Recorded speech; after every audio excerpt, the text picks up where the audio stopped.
Well, ladies and gentlemen, it's a great pleasure and honor to have with us Mr. McCarthy, who is, I was going to say is, the 55th, or was, but the 55th Speaker of the House of Representatives in the United States of America.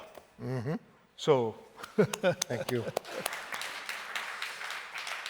And I think I can say safely that his political career is still, well, in fact, starting.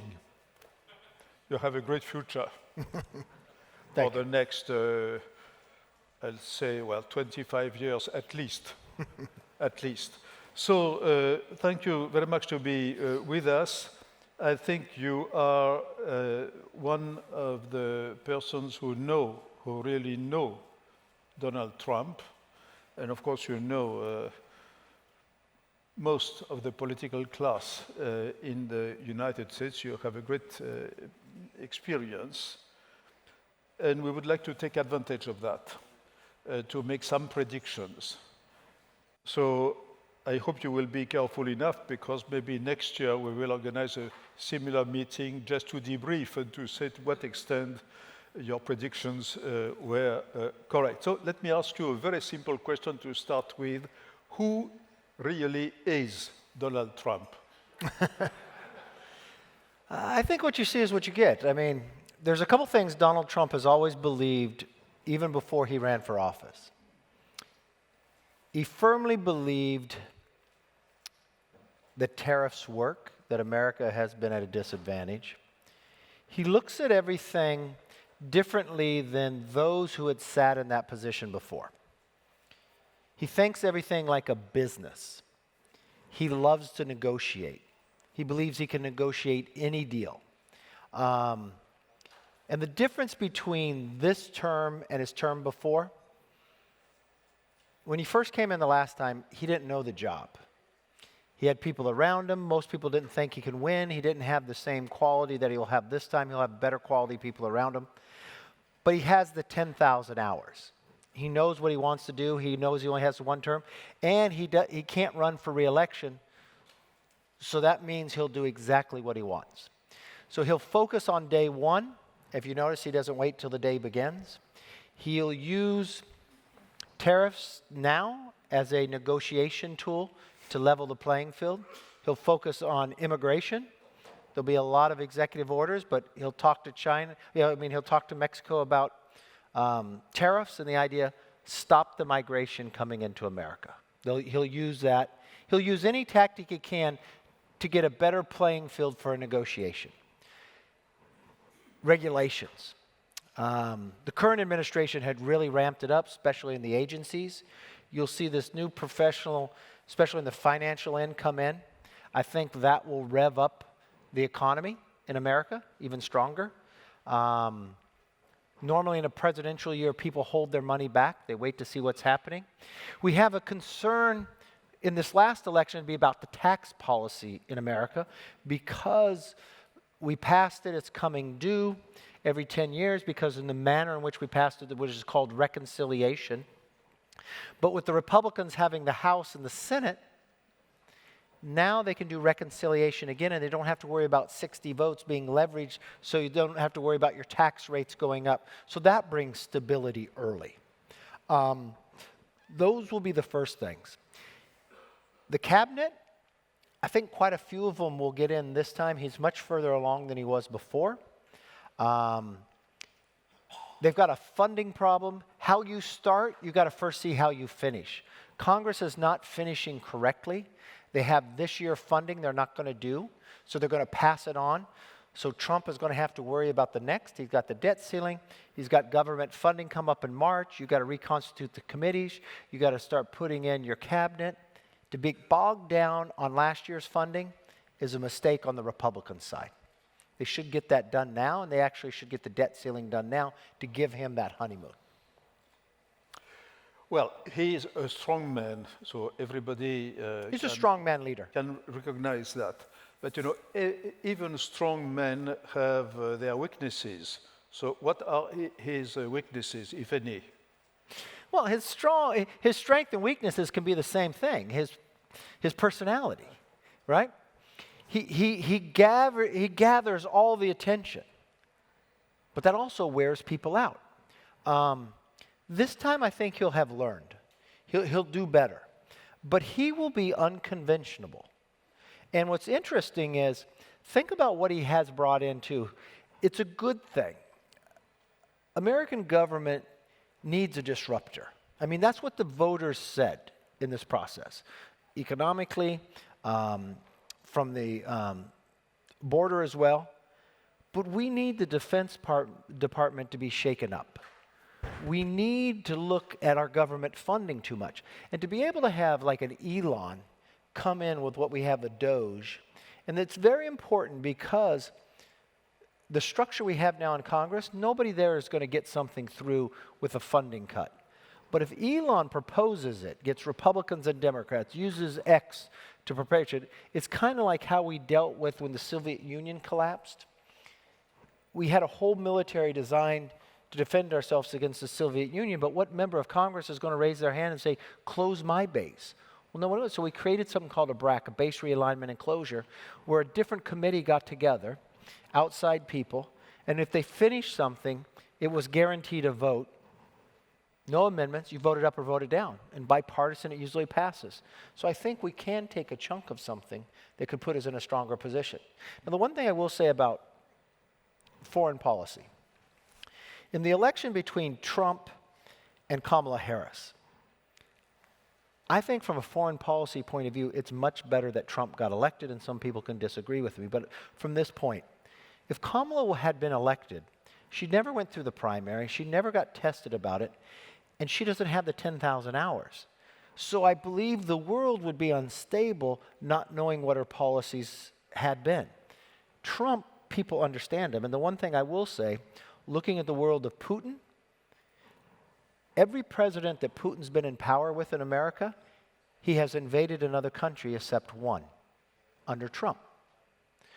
Middle East, the leaders have worked with Trump, so they have an understanding there. And I think that can bring some stability, plus also an opportunity for others in the region to lead. So thank you very much. Let us take a few cases. Well, first, starting with trade. He believes you said in tariffs. Mm-hmm. Okay. So it's easy to raise tariffs, but other countries can retaliate. So then, in history, that can lead actually to trade wars, and trade wars, at the end of the day, are detrimental to everybody. So, do you think that that is Trump, has thought deeply enough about this kind of consequence of engrenage? Yeah, but understand what he's trying to do. The difference that people have to take him with people who have been before.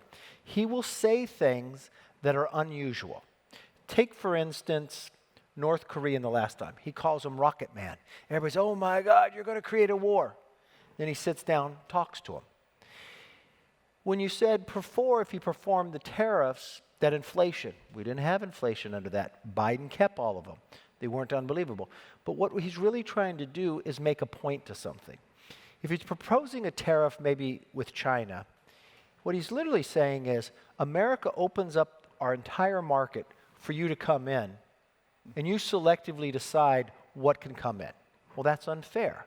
So what it does is it brings an attention, and 9 times out of 10, it brings people to the table. When he tweeted that he looks to Canada and Mexico and to China, we're trying to end the fentanyl coming in, killing Americans, the #1 killer of Americans between the ages of 18 and 45. And think about those years. Your most productive years, the years you reproduce, and the years you serve in the military. It's critical for us. What did Trudeau do? He flew down to see him. So it's not creating a trade war, it's opening up a negotiation. And everything that he does, it's to get a negotiation, but also set the negotiation to some type of advantage that he wants. But you never always win in this game. For instance, you mentioned Kim Jong-un, the Korean guy.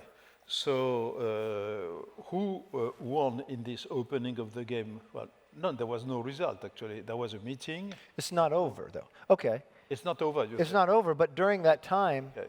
did Kim Jong-un stop testing missiles? Okay. Okay. And he's testing more now. So did it slow a pattern? It didn't finish, but look, I love Angela Duckworth's book. The greatest attribute of someone's going to be successful is perseverance. And I will tell you, in American politics, and many of you probably watched it, we have never seen that much politics in such a short amount of time. A sitting president debates and gets off the stage. They select somebody without going to a primary. We had assassination attempts, not one, but two. We haven't seen that since the 60s. I mean, he came a million-inch from being killed at a convention. And I talked to him the very next day, and Trump is like Trump, right? I saw that happen. I'm talking to him. He goes, Kevin, I could hear the bullet. Could you imagine hearing the bullet? And he goes, you know what I learned? And I thought this was going to be life-changing. He goes, I really learned something I never knew before. I said, what was it? He goes, you know, you'll learn this too because you have big, beautiful ears. There's a lot of blood in your ears. It went right there. Yes, but you know, if I don't want to play the devil's advocate, but it seems to me, as an observer from outside, that this meeting with Kim Jong-un was actually very good for whom? For Kim Jong-un. I don't know how you solve the problem without talking to him. And the one thing, like, let's go further on foreign policy. People will think that he's just going to shut down Ukraine. Well, when we did our second round, our last round of funding in Congress, he did not oppose it. He was the individual sitting on the outside that came up with the idea that make the money alone that could be forgiven, half forgiven with the current president and half with the next one. I think what he'll do is actually, if you read his latest tweets too about Syria, he's telling Putin, you're losing. You ought to wake up. Millions of people have died because of you, right? He's not going to walk out of it. He's going to set the stage to make it a different place. He started out calling him Rocket Man. Everybody was afraid war was going to develop. So what did he do? He put a missile defense in South Korea. He's going to build to the place, but he believes he can negotiate. And that's really the part he likes to get to. Okay, so let us take another example, because it is the best we can do in this discussion. Ukraine, okay. So he said everybody remembers that it would solve the problems, I don't know in how many minutes, but anyway, the problem it seems to be with Ukraine is that it will not be a deal between two men. It will not be a deal between Trump and Putin. There will be many other actors involved. So my question is a real question. Sometimes questions are not real questions. In this case, it is a real question. Now, to your knowledge, is Trump, can he be as good in multilateral negotiations as he is in bilateral negotiations? But if he has to negotiate with 10 or 11 or whatever, the number, different parties who have a variety of interests, it's in terms of how to negotiate, it's a much more complex situation. Trump is not one who sits down and looks at the actual details. He takes the macro approach. Now let's look at who's going to be a part of it. Marco Rubio, okay, who has been in our intel part of the Gang of Eight with me. Tim Walz, who served in. I believe Trump will have a better cabinet this time than he had last time. He also knows the job from that position. And I think another position, if you look, when Europe was upset with Trump in the last term, when he went, it's more about the tone, not what he said, because when you look back now, was he not right that Europe should actually spend more on their defense? I mean, and he comes from this position that America will be there for you, but taxpayers shouldn't have to pay for everything. If you want our defense system, you should actually pay for it as well because we have financial aid. That's different than presidents in the past, but he's not moving away from the policies and the positions we have. It's more a fiscal negotiation. Okay, so let's continue to look at a few examples. You mentioned Syria, but take the Middle East in general, or take just the war in Gaza and the war which developed since then. Well, there are several options how to deal with such a complex issue. He could, for instance, the one scenario, decide to support Netanyahu's policies, and he could, I think, decide that Iran is so weak that it is the right time to end, to solve the nuclear problem, to bomb together with Israel the nuclear facilities of Iran. That would be one possible option. Another option would be to move back to redefine a variant of the two-state solution as was decided after the Oslo Agreement and killed by the assassination of Yitzhak Rabin. These are two options. Do you have an idea yourself or what kind of scenario in this case he would engage? First thing, I think he'd engage in two things. Yeah. Neither of those, but I'd check his past behavior. Yeah. The Abraham Accords was an amazing thing that accomplished. Yeah. And I really think, had the Biden administration embraced the Abraham Accords from the very beginning, October 7th would have happened. Also, there was a fundamental change in American policy to the Middle East, where the American policy kind of shunned some of our allies and allowed Iran to produce more oil. They were only producing 400,000 barrels at the end of Trump's administration a day. Then they went to 3 million. That is a lot of capital. And what does Iran do with their capital? They provided it to proxies who have disrupted the Middle East. I think you'll see a more tightening of economics on Iran. And Iran is in a weaker position if you take just in the last 6 weeks. Their missile defense system is not there. So you laid out two scenarios, but I don't believe those two scenarios are the only scenarios. I believe Iran is in a different position that they realized they now have sent ballistic missiles from Iran into Israel, didn't hit. They also now, they don't have a defense against missiles coming at them, that they have to think twice to pick another fight. It may be an economic time with a weakness in defense, and now just losing bases in Syria, that may be a setting of the table that they decide they don't need a nuclear weapon because one of those options could be on the table. So it may be a good timing that other things transpire, a different option that's not on the table today. Well, thank you very much. There are so many aspects. We have about 9 minutes left, and I suggest to take some questions. So the former Minister of Foreign Affairs of Egypt, Mr. Fahmy. Thank you. Thank you, Speaker McCarthy. You've been surprisingly precise in your responses, and I thank you for that, because you've given us clarity in terms of where Trump will probably go, especially on his tactics, but also on some policy issues. But my question to you is beyond Trump, because both Thierry and yourself repeated that you have elections every 4 years. In my lifetime, working in America and otherwise, you've had Clinton, George W. Bush, Obama, Trump, Biden, and Obama again. Where is America going in terms of what it wants to be in the world? Thank you. You know, a couple things happen, and I get concerned about the whole world itself because it's not just happening into America. In the last 2 presidential elections, normally in America, presidential elections are aspirational. What's going to happen in the next 4 years? And people go out and vote for the policy that they want. In the election last time and the time before, people in America didn't go vote for somebody, they went to vote against somebody. And we just lived through COVID, okay? Something like COVID only happens once a century. And something that happens in that situation is most leaders in democracy lose, not because they may have done something he or she wrong, it's so life-changing. And so we have a difference there. This election was different. It wasn't close.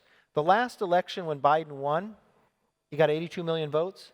But because we have an electoral college in America, he only won by 42,918 votes. My number one wish in this election, that whoever won the electoral college also won the popular vote. That transpired. So I think there's a calming inside America, okay? But it's going to have to prove itself as we go. We got a tight margin in the House and the Senate. In America, you have to find compromise, but in today's world, we think there shouldn't be compromise, but you can't govern that way. Trump doesn't have a second term. Trump is not somebody who has risen up in the Republican Party. He was a Democrat too. He's not philosophically bent that he's just principled he'd only do his way. He can move a whole different way. And not having that second term, he doesn't have to worry about something. So I think there is a window here. For the first time in Trump's history, a poll came out today that he's positive.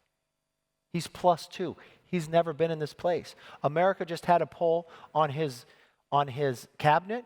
He's got a Kennedy in his cabinet. He's got Tulsi in his cabinet.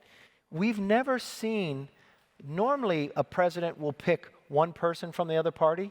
That hasn't happened in the last couple. We've got people that were running for president as Democrats in his cabinet. So it is a opening of a window, and I think the American public is kind of tired of this. Impeach somebody because you disagree with them. So the first 6 months will tell us, had us as a public learned that lesson, but having the outcome that way was very decisive and has the opportunity to do it. Jean-Claude Ruffat, and then Daniel Sheck. Yeah, thank you. Thank you, Mr. Speaker. I listened to and I watched on TV in the US the last interview the president-elect gave on CBS, I believe, when he answered a number of questions. And you addressed some of these questions. But he said two things that I guess people in this room would like you to comment on. One of them, he says, I don't trust anybody. And number two, I'm expecting loyalty. Would you comment on these two statements from the president-elect? Well, you've got to think, nobody has probably gone through as much as Trump has gone through. This guy he got held for trial that nobody else has been held up for. You see that in New York. And he had to overcome that. The first time he won, they put this whole issue about some Russia thing that it wasn't true, right?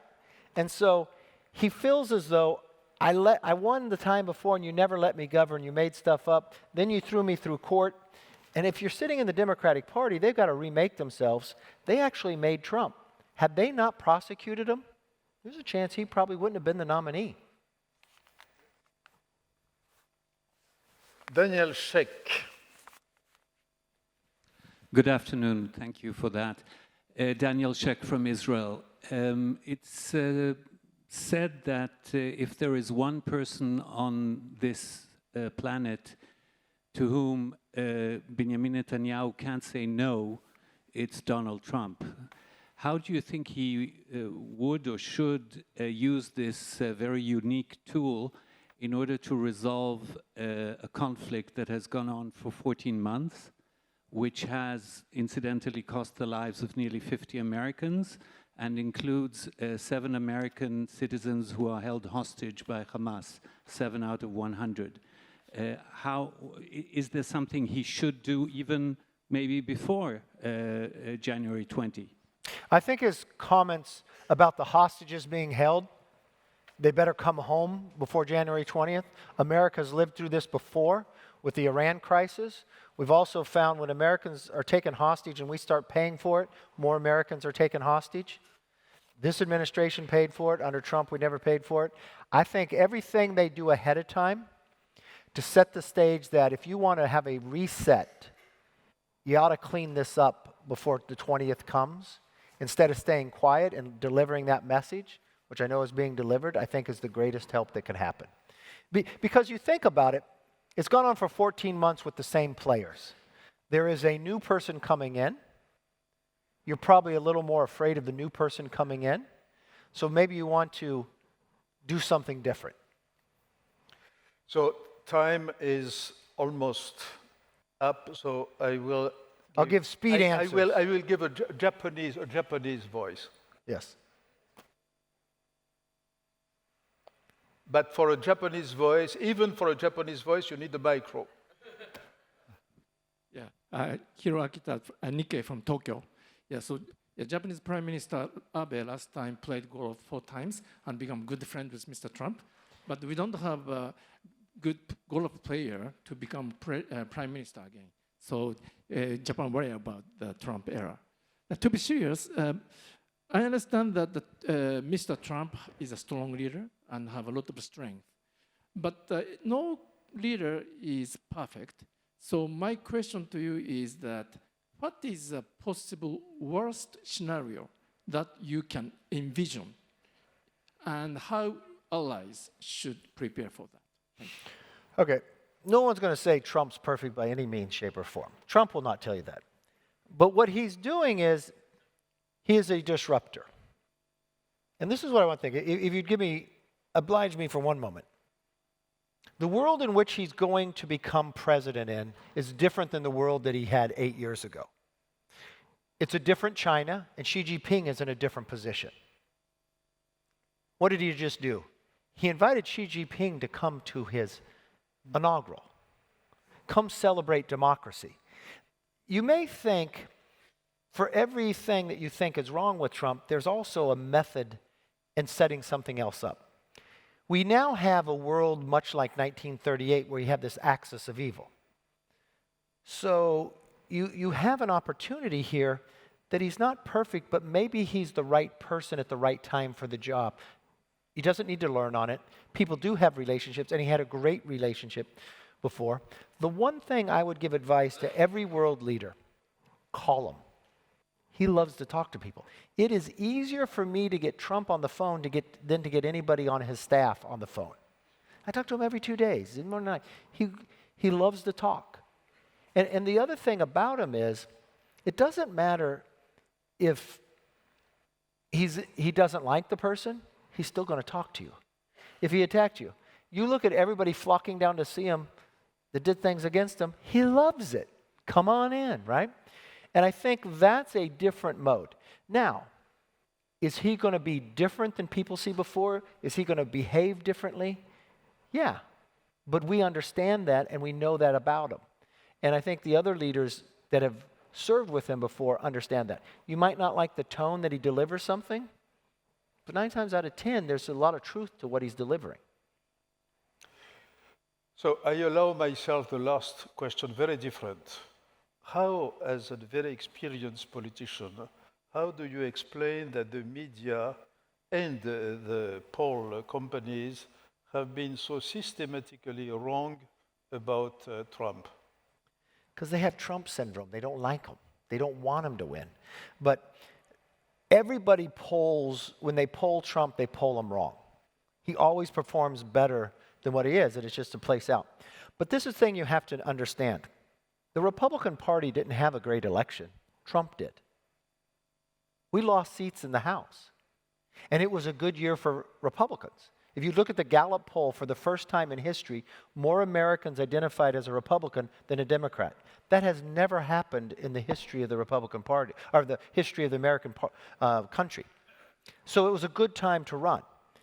Trump also brings a little populism in. And if you look at the media is upside down. And this is where Trump is kind of probably the last American president who was developed by television. Like, we knew Trump before he ever ran. He was a strongman brand. He was on Apprentice. He fired people. And so what is the timing of when you're running? That we're frustrated with government. We think somebody should be fired. We think you're not doing your job, and no one ever gets fired. So we put somebody in who's willing to fire. We think government has come too big that tries to tell us how to raise our children.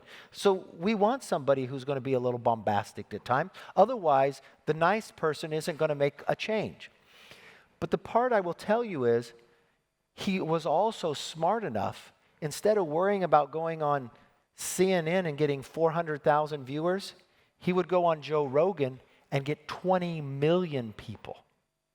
He would go do a TikTok or something else that would actually go to people that you had no idea who they are, but had an unbelievable following through the youth.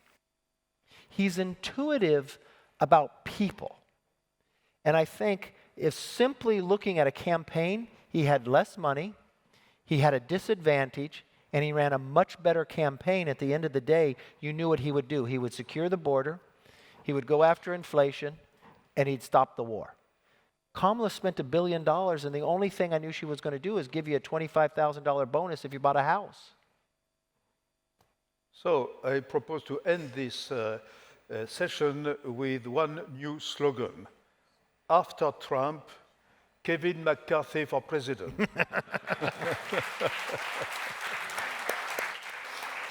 Very kind. Thank you very much.